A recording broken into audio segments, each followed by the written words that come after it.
দিয়েছেন এক নম্বরে সাইয়্যিদুল আম্বিয়া, এক নম্বরে আমাদেরকে যেটা দিয়েছেন তিনি হলেন সমস্ত ইমামদের নেতা মুহাম্মদ রাসূলুল্লাহ সাল্লাল্লাহু আলাইহি ওয়াসাল্লাম। দুই নম্বরে আমাদেরকে সর্বশ্রেষ্ঠ কিতাব দিয়েছেন, কিতাবের নাম হলো কোরআন। বলেন কিতাবের নাম কি? কোরআন। আমরা দুই নম্বরে সর্বশ্রেষ্ঠ কিতাব কোরআন পেয়েছি। তিন নম্বরে আমরা সর্বশ্রেষ্ঠ মাস পেয়েছি। সর্বশ্রেষ্ঠ মাসের নাম কি? সেটার নাম হলো রমজান মাস। বলেন না সুবহানাল্লাহ। তিন নম্বরে আমরা সর্বশ্রেষ্ঠ রাত পেয়েছি, সেই রাতের নাম হলো লাইলাতুল কদর, সাইয়্যিদুল লায়ালি। সর্বশ্রেষ্ঠ রাত পেয়েছি আমরা। এরপরে 5 নম্বরে সাইয়্যিদুল আইয়াম, সবচেয়ে সর্বসেরা দিন পেয়েছি, সেটার নাম হলো সর্বশ্রেষ্ঠ দিনের নাম হলো সালাতুল জুমার দিন। বলেন না সুবহানাল্লাহ সুবহানাল্লাহ। নবী করিম সাল্লাল্লাহু আলাইহি ওয়াসাল্লাম বলেন জুমার দিন যিনি মারা যাবেন তিনি বিনা হিসাবে জান্নাতে যাবেন। সুবহানাল্লাহ সুবহানাল্লাহ। জুমার দিন যিনি মারা যাবেন। সুতরাং সম্মানিত হাজিরিন, এই 5টি শ্রেষ্ঠত্বের কারণে আমরা আল্লাহর কাছে সবচেয়ে বেশি শ্রেষ্ঠ হয়ে গেছি। কিন্তু এই শ্রেষ্ঠ নবীর জন্য, শ্রেষ্ঠ উম্মতের জন্য আল্লাহ পাক রমজান নামক শ্রেষ্ঠ একটি মাস দিয়েছেন। বলেন অন্তর থেকে, মন খুলে, দিল খুলে বলেন আলহামদুলিল্লাহ। এখন বলেন এই রমজান মাসের প্রস্তুতি সম্পর্কে আমি আপনাদেরকে বলতে চাই যে এই রমজান মাস আল্লাহ পাক আমাদেরকে দিলেন। আল্লাহ পাক আমাদেরকে এই রমজান মাস দিলেন তাকওয়া অর্জন করার জন্য। তাকওয়া কি? তাকওয়া হলো আল্লাহকে ভয় করা। শুধুমাত্র মসজিদে আসলাম, 2-5 মিনিট 10 মিনিট আল্লাহকে ভয় করলাম, তারপরে বের হয়ে সুদ, ঘুষ, জেনা, ব্যভিচার, আরেকজনের উপর জুলুম, অত্যাচার, তারপরে টাকা পয়সা নিয়ে হাজি সাহেব হজ করে, তারপরে বুড়া হলে দাড়িগুলো সাদা হয়ে যায়, তারপরে আমি হাজি সাহেব। সারা জীবন our whole life based on illegal earning। আমাদের গোটা জীবনটা চলে গেছে ইলিগেল আর্নিং, অবৈধ ইনকামের মধ্যে। সুদ খেয়েছে, ঘুষ খেয়েছে, জেনা ব্যভিচার করেছে, আরেকজনে জুলুম করে, মিথ্যা কথা বলে, বাটপারি করে জায়গা জমি নিয়ে এখন আমি হাজি সাহেব, আল্লাহ আমাকে জান্নাত দাও। ওই হজ করতে গিয়ে ওখানে বলে লাব্বাইক আল্লাহুম্মা লাব্বাইক।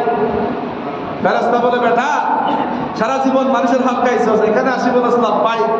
তুই আগে মত লাব্বাইক কিরকম কোন দিকে বের হয়েছে, আমি তখন তোমার লাব্বাইক পিছনের রাস্তা দিয়ে আমি বের করে দেবো। নাউযুবিল্লাহি মিন যালিক। সারা জীবন মানুষের উপর জুলুম করে, তারপরে বয়স হলে ভাই আমি হাজি সাহেব আলহাজ। আল্লাহ পাক আমাদেরকে এই রমজান মাস দিয়েছেন কেন? লাআল্লাকুম তাত্তাকুন। ভাইয়ের আমার, আল্লাহ করে মেহমান বৃন্দ, আল্লাহ পাক রমজান মাসের কথা কোরআন শরীফের মধ্যে বললেন মাত্র একবার। আল্লাহ পাক বলেন শাহরু রমাদানাল্লাযী উনজিলা ফীহিল কুরআন। আল্লাহ পাক বলেন আমি এই কোরআনকে রমজান মাসে নাযিল করেছি। এরপর আল্লাহ পাক বলেন হুদাল লিন-নাসি ওয়া বাইয়িনাতিন মিনাল হুদা ওয়াল ফুরকান। এই কোরআন তোমাদের জন্য গাইডলাইন, এই কোরআন হলো তোমাদের জন্য কনস্টিটিউশন, তোমাদের জন্য সংবিধান।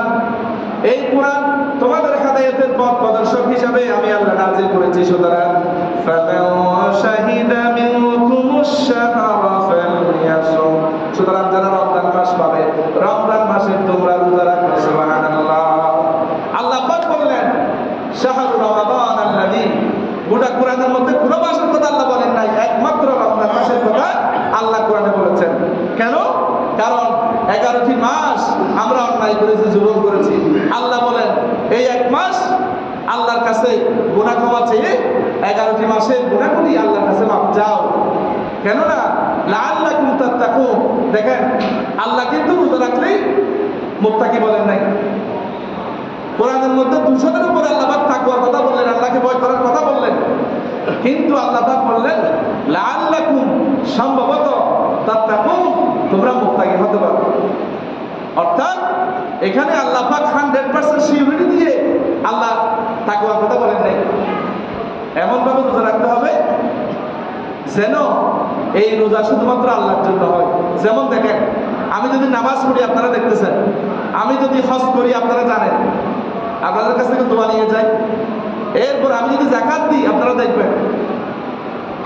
কিন্তু আমি যদি রোজা রাখি, আমার কাছে আমি যে রোজা রাখলাম, রোজাদার হিসেবে আমার বাহিরে কোনো বাহ্যিক কোনো সিম্বল, কোনো আলামত, কোনো সিনার কোনো বোঝার কোনো উপায় আছে নাই।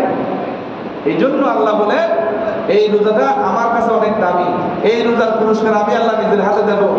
কোনো কর্মচারী ম্যানেজারের হাত দিয়ে দেব না, আমার ফেরেশতার হাত দিয়ে দেব না। আমার জন্য যদি রোজা রাখো, রমজান মাসে যদি সারাদিন রোজা রাখলা, রাতের বেলা তারাবি পড়ো, তাহাজ্জুদ পড়ো, কোরআন তেলাওয়াত করো, জিকির আজকার করো, আমার কাছে যদি শেষ রাতে এসে যদি কান্না করো, আমার কাছে যদি কোনো গুনাহ ক্ষমা চাও, আমি আল্লাহ এই রোজার পুরস্কার হিসাবে আমি আল্লাহ তোমাকে আমার নিজের হাতে দেব। বলেন সুবহানাল্লাহ, সুবহানাল্লাহ। কেন? কারণ আমি যে রোজা রাখলাম দুনিয়ার বুকে কাউকে দেখানোর জন্য আমি রোজা রাখি নাই, রোজা রাখলাম শুধুমাত্র আল্লাহকে দেখানোর জন্য। সুবহানাল্লাহ, সুবহানাল্লাহ। এই রোজার ইতিহাস হলো, রোজা শুরু হয়েছে হযরত আদম থেকে। ওই যে হযরত আদম আলাইহিস সালাতু ওয়াস সালামকে আল্লাহ বললেন ওই ফলের রস খেও না। জান্নাতের মধ্যে আদম আলাইহিস সালাম রোজা রাখলেন, জান্নাতের ওই ফলের রস খান নাই। যখন হযরত আদম আলাইহিস সালাতু ওয়াস সালাম এই গাছের ফল খেলেন, সাথে সাথে তিনি অভিশপ্ত হয়ে গেলেন, দুনিয়ায় পাঠিয়ে দিলেন। এরপরে আল্লাহর কাছে কান্নাকাটি করলেন। ওই রোজার কাফারা হিসেবে 40 বছর পর্যন্ত রোজা রেখেছেন হযরত আদম আলাইহিস সালাতু ওয়াস সালাম। বলেন না সুবহানাল্লাহ। এবং এই যে ফলের রস খেয়েছিলেন, এই ফলের রসের প্রভাব পেটের ভিতরে 30 দিন ছিল বিদায় আল্লাহ পাক আমাদের জন্য 30টা রোজার ব্যবস্থা করেছেন। সুবহানাল্লাহ, সুবহানাল্লাহ। শুধু তাই নয়, হযরত আদম থেকে সমস্ত নবীর জন্য রোজার নিয়ম ছিল। আমার কথা নয়, আল্লাহ পাক বলেন, আল্লাহ রাব্বুল আলামিন বলেন, ইয়া আইয়ুহাল্লাযীনা আমানু কুতিবা আলাইকুমুস সিয়ামু কামা কুতিবা আলাল্লাযীনা মিন ক্বাবলিকুম লাআল্লাকুম তাত্তাকুন। আল্লাহ পাক বলেন, ও হে যারা ঈমান এনেছো, তোমাদের উপর আমি রমজান মাসের সিয়ামকে ফরজ করেছি, যেমনি ভাবে তোমাদের পূর্ববর্তী নবীদের উপরে সিয়াম সাধনা ফরজ করেছিলাম। বলি সুবহানাল্লাহ। সুতরাং এই হযরত আদম আলাইহিস সালাম থেকে রোজার সিস্টেম চালু ছিল। এরপর হযরত ইব্রাহিম আলাইহিস সালাম থেকে রোজা রাখতেন, 30টা রোজা রাখতেন। এরপরে হযরত মূসা আলাইহিস সালাম 30টা রোজা রাখলেন। আবার তুর পাহাড়ে যখন গেলেন আল্লাহ বললেন আরো 10টা রোজা রাখো। 40টা রোজা রেখেছেন হযরত মূসা এবং হযরত শুআয়ব আলাইহিস সালাম। এজন্য এই রমজান মাসের রোজা আমাদেরকে যথা নিয়মে যথাসাধ্য আমাদেরকে সঠিকভাবে আমাদেরকে রোজা পালন করতে হবে। শুধু তাই নয়, হযরত ইদ্রিস আলাইহিস সালাম গোটা জীবন রোজা রেখেছিলেন। হযরত দাউদ আলাইহিস সালাম একদিন পর পর গোটা 1 বছরের মধ্যে গোটা 6 মাস পর্যন্ত রোজা রেখেছেন। যত রোজা রাখবেন তত আপনি শারীরিক ফিট থাকবেন। এমনকি ক্যান্সারের রোগী যদি রোজা রাখে তার ক্যান্সারের সেলগুলো পর্যন্ত আল্লাহ পাক ভালো করে দিবেন। বলেন না সুবহানাল্লাহ, সুবহানাল্লাহ। একটা রোজা যদি কেউ ইচ্ছাকৃতভাবে স্বইচ্ছায় যদি ভেঙে ফেলে, এই রোজার কোনো কাফারা নাই। একটা রোজার বিনিময়ে যদি আপনি গোটা বছর আপনার হায়াতের মধ্যে যদি আপনি রোজা রাখেন, এই রোজার সমান কোনোদিন হবে না। তবে হ্যাঁ, রোজার কাফারা হিসেবে যদি আপনি অসুস্থ হয়েছেন অথবা আপনি ডাক্তার বলেছেন আপনি রোজা রাখতে পারবেন না, তখন আপনার জন্য কাফারার ব্যবস্থা আছে। ফাইদাউ 60 মিসকিনা, 60 জন মিসকিনকে খাবার খাওয়ানো। সুতরাং একটা রোজার জন্য 2 বেলা খাবার। কিন্তু ইচ্ছাকৃতভাবে আপনি বালেগ, আপনি সুস্থ মানুষ, কিন্তু আপনি যদি রোজা না রাখেন তাহলে আপনি আল্লাহর কাছে আপনি অপরাধী হিসেবে সাব্যস্ত হবেন। আল্লাহ পাক আমাদেরকে বোঝার তৌফিক দান করুন, আমিন। যেমন হযরত মারইয়াম আলাইহিস সালাম, আল্লাহ পাক বললেন হযরত মারইয়ামের পেটের মধ্যে যখন হযরত ঈসা রূহুল্লাহ যখন স্বামী ব্যতীত যখন আল্লাহ পাক হযরত ঈসাকে আল্লাহ পাক হযরত মারিয়ামের পেটের ভিতরে যখন আল্লাহ পাক তৈরি করলেন, তখন হযরত মারিয়ামকে আল্লাহ পাক আদেশ করলেন, হে মারিয়াম, তোমার জন্য রোজার সিস্টেম হলো তুমি সব কিছু খাবে কিন্তু মানুষের সাথে কথা বলতে পারবে না, এটা হলো তোমার জন্য রোজা। আল্লাহ পাক বলেন, ফাকুলি ওয়াশরাবি ওয়াকাররি আইনা ফাইম্মা তারাইন্না মিনাল বাশারি আহাদা ফাকুলি ইন্নী নাযারতু লিররহমানি সাওমা ফালান উকাল্লিমাল ইয়াওমা ইনসিয়া। আল্লাহ পাক বলেন, মারিয়াম, তুমি খাবে, পান করবে, সব দাও, কিন্তু মানুষের সাথে, আল্লাহকে খুশি করার জন্য মানুষের সাথে কোনো কথা বলতে পারবে না। এটা হলো তোমার জন্য রোজার সিস্টেম। সুতরাং বিভিন্নভাবে রোজার প্রচলন কিন্তু ছিল।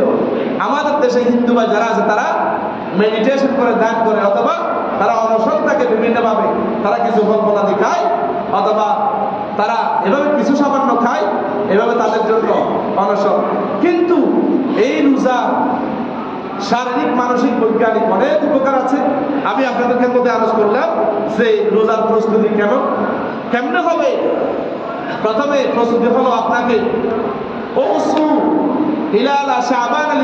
নবী করিম সাল্লাল্লাহু আলাইহি ওয়াসাল্লাম বলেন, শাবানের চাঁদকে গণনা করো রমজানের রোজা রাখার জন্য। আল্লাহ নবী বললেন, যদি মেঘাচ্ছন্ন হয়ে যায় শাবানের চাঁদ দেখার সময়, তাহলে শাবানের 30 তারিখ পূর্ণ করো। অর্থাৎ রমজানের প্রস্তুতি নেওয়ার জন্য আমাদেরকে প্রথমে শাবান মাসের চাঁদকে গণনা করতে হবে। এরপরে চাঁদ যখন দেখা যাবে, আল্লাহুম্মা হিল্লাহু আলাইনা বিল আমনি ওয়াল ঈমানি ওয়াস সালামাতি ওয়াল ইসলাম রাব্বি ওয়া রাব্বুকা আল্লাহ, এভাবে করে চাঁদ দেখার দোয়া করতে হবে। এরপরে রমজান মাস শুরু করতে হবে।